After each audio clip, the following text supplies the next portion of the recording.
असुविधा के लिए क्षमा चाहता हूँ। तकनीकी प्रॉब्लम की वजह से आपका वीडियो बीच में रुक गया था। यहाँ पर हम बात कर रहे थे उद्योग के बाद परिवहन की। तो परिवहन जो है वो जनसंख्या के वितरण को कैसे प्रभावित करता है। मैंने बताया था कि मैदानी भागों में सबसे ज्यादा परिवहन जाल होता है। जब परिवहन जाल वहां सबसे ज्यादा होता है तो वहां पर जनसंख्या का बसाव भी सबसे अधिक होता है। एग्जाम्पल के लिए मैं बात करता हूँ कि हिमालय जो पर्वतीय प्रदेश है, भौतिक विभाजन JNK है, या फिर मैं बात करूं यहाँ आपके पश्चिमी भारत की। पश्चिमी भारत में राजस्थान का जो जैसलमेर, बाड़मेर, बीकानेर का इलाका है, वहां पर परिवहन का जाल इतना सघन नहीं है। जबकि मैं दिल्ली की बात करूं, चंडीगढ़ की बात करूं, तो वहां पर परिवहन का जो जाल है वो सर्वाधिक है। मुंबई है। तो इन मेगा सिटी में परिवहन का जाल जब ज्यादा होता है तो वहां पर जनसंख्या घनत्व जो है वो अधिक पाया जाता है। इसके पीछे कारण ये है कि वहां पर लोगों को आवागमन के लिए, आने और जाने के लिए जो सुविधा होती है वो सस्ते और कम समय में मिल जाती है। जिस वजह से अब जैसे कि मैं बात करूं दिल्ली की, तो दिल्ली में मेट्रो सस्ते दामों पर लोग अपने गंतव्य स्थान पर पहुंच जाते हैं। जयपुर में भी, राजस्थान के जयपुर में भी मेट्रो आ गए। तो ऐसे बहुत सारी जगह हैं जहां पर परिवहन के माध्यम से किसी भी व्यक्ति विशेष को और औद्योगिक क्रिया करना, आर्थिक क्रियाकलाप के लिए परिवहन का एक होना आवश्यक है। आगे हम बात करते हैं व्यापार की। तो व्यापारिक जो क्रियाएं हैं वो भी एक तरीके से जनसंख्या के बसाव को प्रभावित करती है। जनसंख्या जहां ज्यादा होगी, सुलभता होगी, वहां पर व्यापारिक क्रियाएं ज्यादा होती हैं।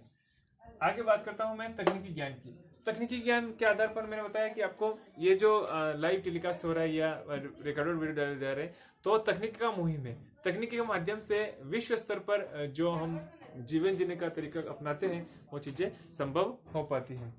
संचार है वो भी कम्युनिकेशन का माध्यम। कम्युनिकेशन के माध्यम से बात ये होती है स्पष्टता कि जैसे कि आप नेटवर्क मार्केटिंग की बात करते हैं। हम नेटवर्क मार्केटिंग में ये होता है कि अगर आपको किसी ट्रेड का, जैसे कि आपने एक पेन बनाया, उस पेन के पीछे जो प्रॉफिट होना है उसको नेटवर्क मार्केटिंग के माध्यम से, जैसे मैं आपको नेटवर्क मार्केटिंग का एक बहुत अच्छा उदाहरण समझाने का प्रयास करता हूँ कि संचार जो है आपकी कम्युनिकेशन स्किल, चाहे वो तकनीकी आधारित हो या आपकी बौद्धिक क्षमता के आधार पर हो, संचार जो है वो आर्थिक क्रियाकलाप का सबसे ज्यादा प्रभावशाली कारक है। कैसे कि कोई भी आर्थिक क्रिया करनी है, जैसे कि आपने किसी एक पेन का निर्माण किया, तो मार्केट में वह पेन जो है वो 5 रुपए मिल रहा है, जैसे कि 5 रुपए मिल रहा है, तो आप उस पे एक एक्स्ट्रा कुछ दे दो। जैसे कि अगर आप 5 पेन खरीदते हो तो आप उसको 5 × 5 कितना हुआ, 25 रुपए। लेकिन आप उसको मार्केट में अगर आप ये लेने जाओगे तो 20 रुपए मिलता है, लेकिन आप उसको 19 रुपए में दे दोगे, तो आपके बनाए जो पेन है वो सबसे ज्यादा बिकने लगेंगे। और इस पेन पे आप कैलकुलेशन निकालेंगे कि कितना खर्चा आ रहा है, रिफिल का कितना आ रहा है, उसके बॉडी पर कितना आ रहा है और सेल पे कितना आ रहा है। वो आपके एक मैनेजमेंट का हिस्सा होता है कि आप उसको किस तरीके से ले पाते हो, ऐसे तरीके से। और फिर आप इस पे एक नेटवर्क मार्केटिंग जोड़ दो। नेटवर्क मार्केटिंग जब जोड़ते हो तो उसमें यह होता है कि अगर कोई व्यक्ति 25 पेन लेता है तो इसको एक जो पेन 5 पेन उसको फ्री दिए जाएंगे। ऐसा कुछ प्रॉफिट कमाने का जो फायदा होता है उसमें व्यक्ति का नेटवर्क मार्केटिंग भी बढ़ता जाता है। और संचार, आप संचार के माध्यम से, कम्युनिकेशन स्किल के माध्यम से आर्थिक क्रियाकलाप जो होती है वो जनसंख्या के वितरण को प्रभावित करती है और जनसंख्या का उसका बसाव सबसे ज्यादा होता है। व्यवसाय की बात करते हैं, व्यवसाय ये भी है एक तरीके से व्यापार और व्यवसाय का एक ही रूपांतरण होता है। अगली बात करते हैं हम ऐतिहासिक कारकों की। तो ऐतिहासिक कारकों में हम बात करते हैं